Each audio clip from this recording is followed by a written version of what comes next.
Daily Juventus transfer news. Every single day they're linked with a player. It's being reported, well, Demazio has reported Juventus are linked with 3 players looking to strengthen their squad.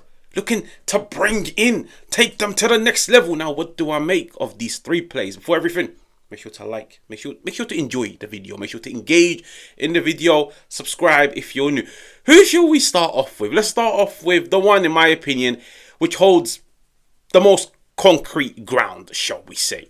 A swap deal between Rugani and Agued from West Ham. Now, Agued spent a season on loan at Real Sociedad. What do we make of this move? In my opinion, this is a good deal. I'll be honest with you guys. This is a good deal. I like Agued. From what I've seen of him in a Morocco shirt, from what I've seen of him, from watching the Premier League and watching him at West Ham, like, I'll be completely honest with you guys. When he went on loan to Real Sociedad, I was shocked. And I understand. West Ham, they were heading into this new direction. They were bringing in some new players. They brought in a player like Max Kilman. I think he cost them 40-50 million. He was the replacement for Agued. It opened the door for Agued to go to Real Sociedad. I am still of the opinion he is their best centre-half. Okay? Agued, for me, is a very, very, very good player. Now, I don't know internally what's happened as to why they let him go out on loan to Real Sociedad. And I'll be honest with you guys, the fact that they're potentially still asking for roughly 25-30 million for Agued tells you how highly they rate him. For me, Agued is a very, very, very good centre-half. You want a centre-half that's good in the air? It's him. You want a good box defender, like somebody in and around the 12-yard box. They will put their body on the line. They will play with 150%. They will remain locked in. A leader, somebody that can command his back line. I'll be honest with you guys. When I saw the rumours of Juventus potentially looking at somebody like Agued, 2 thumbs up, bro. If I had 10 thumbs up, 10 thumbs up. Agued is a very, very, very good centre-half. And I'll be honest with you guys, even if it didn't involve a swap deal, and word around town was Juventus, West Ham, they're asking for 20 million, I'd be like, go for it. Agued is a very, very, very good centre-half. The only question marks I have on Agued are, I'm not too familiar with him in a back 3 system. Now, in my opinion, a centre-half in a back 4 system and a centre-half in a back 3 system, completely different. Your responsibilities, the zones that you have to occupy, that's the only question mark I have of him. Has he got experience in a back 3 formation? But in terms of him, the package, the player, technically, physically, mentally, it's a good deal. I'll be honest with you guys. Like, I definitely wouldn't look at it and say there's a lot of question marks. Besides the formation, I think he's a very, very, very solid acquisition. And if it comes down to the fact that him, Rugani swap deal, I think it's a net positive. I'll be honest with you guys. Like, I feel like Juventus have benefited from that deal. Secondly, Juventus are being now linked with, we'll save the best till last, okay? Like a player that I'm so familiar with. If there's one player on planet Earth that I'm familiar with, it's the player that I'm going to speak about last. Secondly, it's being reported, Eboah Jackson from Chelsea. I don't know what I make of it. As far as I know, Chelsea, they're admirers of him. They like him. But I feel like last season, he had a relatively poor campaign. He had a very good first quarter of the season, but then he faded away. He proper faded away. He had an injury when he came back. He wasn't the same. He's always been a liability off the ball, not in terms of his pressing, but in terms of his behaviour. He's very erratic. Like, he gets stuck in, like he got sent off yesterday. He accumulates a lot of yellow cards. He gets a lot of suspensions, okay? And I feel like maybe that's something that's annoyed Chelsea. And for that reason, they've gone and pumped money into Liam Delap, who's more of a goal scorer. Eboah Jackson, let me word it for you guys in the best of ways. Eboah Jackson is a good footballer, but he is not a good striker, in my opinion, okay? Now, let me break it down because it's not really making sense. Is it? Good footballer, but crap striker. Kick the ball in the air and blindfold Eboah Jackson and tell him to control it. He'll do it 10 times out of 10, okay? Tell him to do you 1,000 kick-ups stood on top of the Eiffel Tower. He will do you 1,000 kick-ups, okay?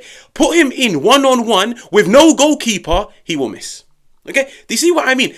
Technically, I like Eboah Jackson. I'll be honest with you guys. Technically, I think he can benefit this Juventus team a lot. Like, being a striker that can drop deep, drag centre-halves with him, and then it leaves space for somebody like Kenan or whoever's playing on the right-hand side to tuck inside and make the run. I get that idea.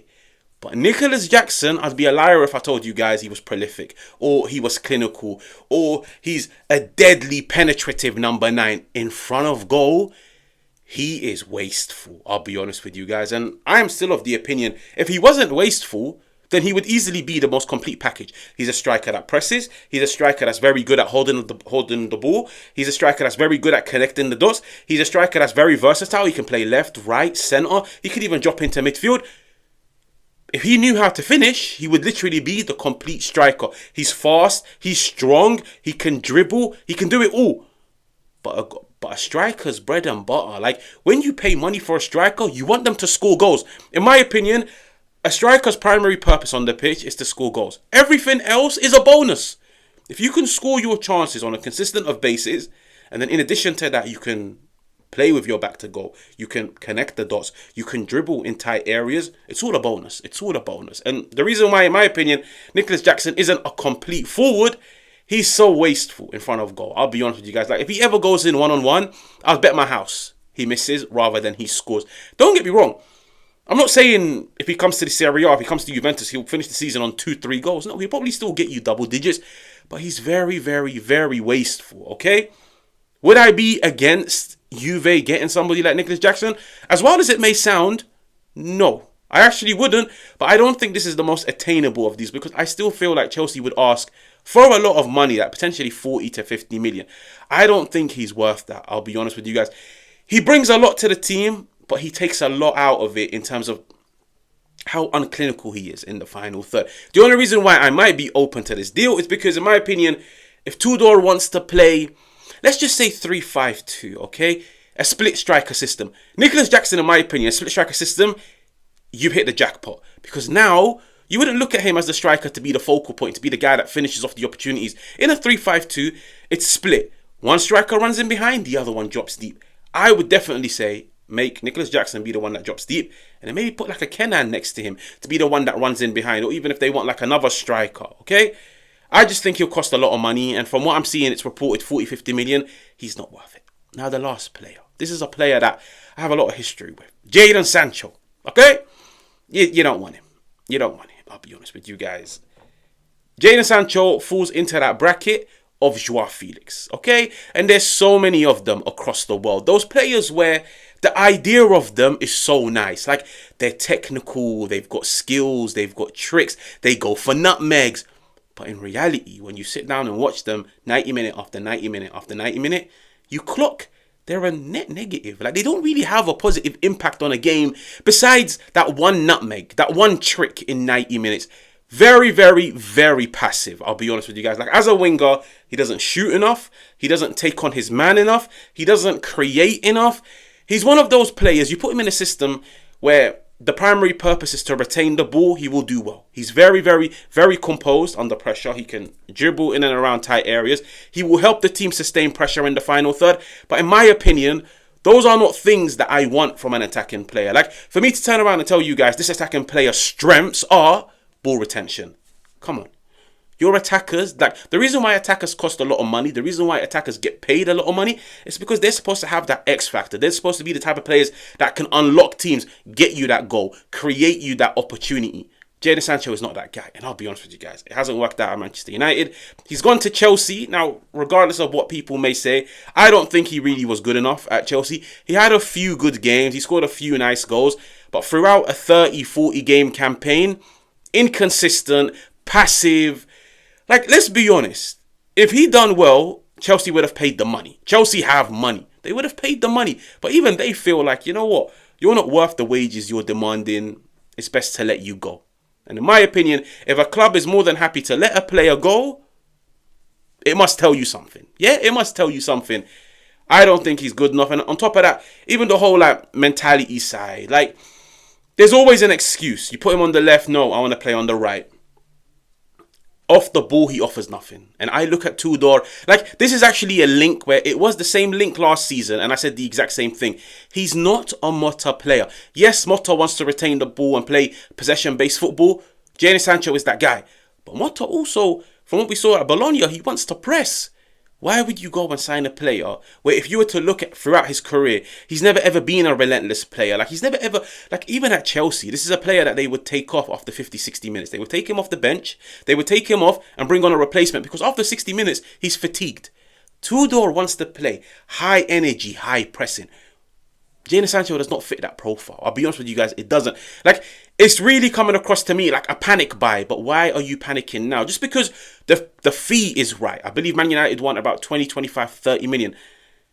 For what you're getting, I'll be honest, you could seriously make a case. He's worth 25, 20, 30 million if you actually get him to perform on a consistent basis. But the dude's 25 and he's never ever shown that level of consistency ever since he left the Bundesliga. And for me, like, I'm even seeing links of Napoli wanting him. It's not making sense for me. Like, he's one of those players you truly don't know what system fits him because he doesn't offer much off the ball. He doesn't offer much on the ball. And as an attacking player, he doesn't chip in with enough goals and assists to have an impact on a team in a positive way. So he just becomes a player that's out there for the sake of making numbers. And I'll be honest with you guys, the fact that he favours the left-hand side, that's Kenan's position. It just doesn't make sense to me. I'll be honest with you guys. Like, I'm just going to put this down into the bracket of paper talk. Okay? But that's just my opinion on the 3 players. Make sure to like, make sure to subscribe, and I will catch you guys on another one.